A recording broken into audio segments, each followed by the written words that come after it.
Donc ça peut être ça. Le premier conseil, c'est si on n'a pas vraiment, si on a un petit peu peur de l'inconnu, de commencer avec le format auto-entrepreneur en France, et puis après aviser au moment où on arrive au plafond, de savoir si on est content de rester en France et de payer une certaine somme d'impôts, et est-ce que ça se justifie la qualité de vie qu'on a en France, etc.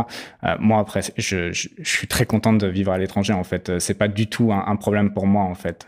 Ouais, je suis d'accord, mais je pense que il y a aussi un aspect où la plupart des gens qui vivent à l'étranger et qui parlent de ça sont aussi des gens qui, de toute manière, auraient vécu à l'étranger. Enfin, moi, je sais que ça n'a jamais été pour moi une préoccupation officielle au départ. Moi, je suis parti très, très tôt au Vietnam, alors que à l'époque, ça n'avait aucun intérêt d'un point de vue fiscal. J'avais juste envie de vivre à l'étranger, d'être dans un autre environnement. Et je n'aimais pas forcément l'environnement en France. Et je pense qu'il y a vraiment cet aspect de... C'est une décision personnelle, tu vois. C'est pas qu'une décision financière, c'est aussi une décision personnelle de qu'est-ce qui est important pour toi et est-ce que le jeu en vaut la chandelle.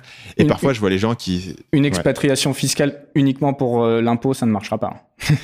ça ne fonctionnera pas. Ça te manquera trop, la France. Enfin, si vraiment tu pars juste pour l'impôt, ça ne fonctionnera. Tu te mets prêt à faire un échec. Donc, ça peut être aussi intéressant pour les gens de commencer à partir et de passer du temps significativement à l'étranger, même avant de déplacer ta résidence fiscale.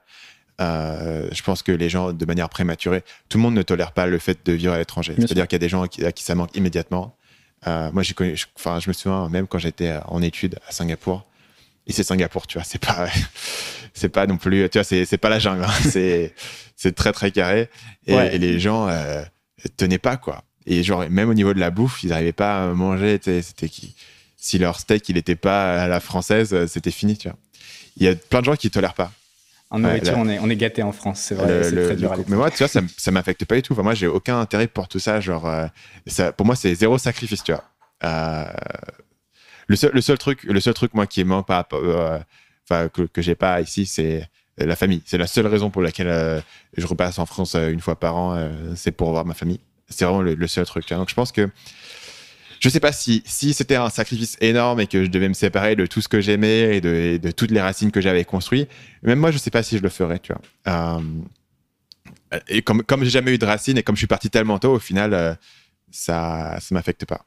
Moi, c'était vraiment important dans le sens où, surtout sur Amazon, je pense que ça affecterait moins la fiscalité, quelqu'un qui serait infopreneur, puisque forcément, la marge, c'est quasi l'intégralité du produit.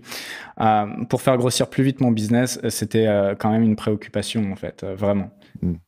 Parce que c'est vrai que du coup, tu dois réinvestir pas mal de trucs et si l'argent, il doit sortir, tu peux pas le faire. Alors que, effectivement, tu fais de la formation, ça affecte... Il n'y a pas de problématique de cash flow sur la formation, en fait. Ouais, ok, je vois. Ouais. Donc ça faisait beaucoup plus sens.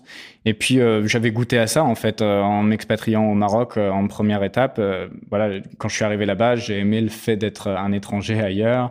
J'ai aimé le fait qu'il fasse soleil tous les jours. Je peux pas retourner dans un pays où il fait pas soleil.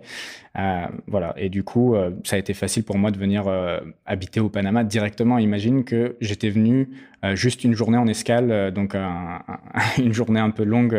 J'avais visité Panama il y a peut-être 5 ans. Et ensuite, je suis revenu donc il y a presque 2 ans et j'ai décidé de m'y installer directement. Enfin, c'était assez facile pour moi. Après, je peux comprendre que ça soit pas le cas pour tout le monde. Il y a aussi le fait que je suis célibataire, que c'était facile, tu vois. Il y a des gens qui vont nous écouter, qui ont sûrement des enfants, une femme. Ça va être plus compliqué de déplacer tout ça d'un coup. Salut, c'est Stan. J'espère que vous avez apprécié cet extrait du podcast Marketing Mania. Bien sûr, vous pouvez retrouver l'ensemble des épisodes du podcast, y compris les instructions sur comment vous abonner sur l'application Apple Podcast ou sur votre téléphone Android en vous rendant sur mon site à l'adresse marketingmania.fr/podcast. Je vous ai mis le lien dans la description de cette vidéo.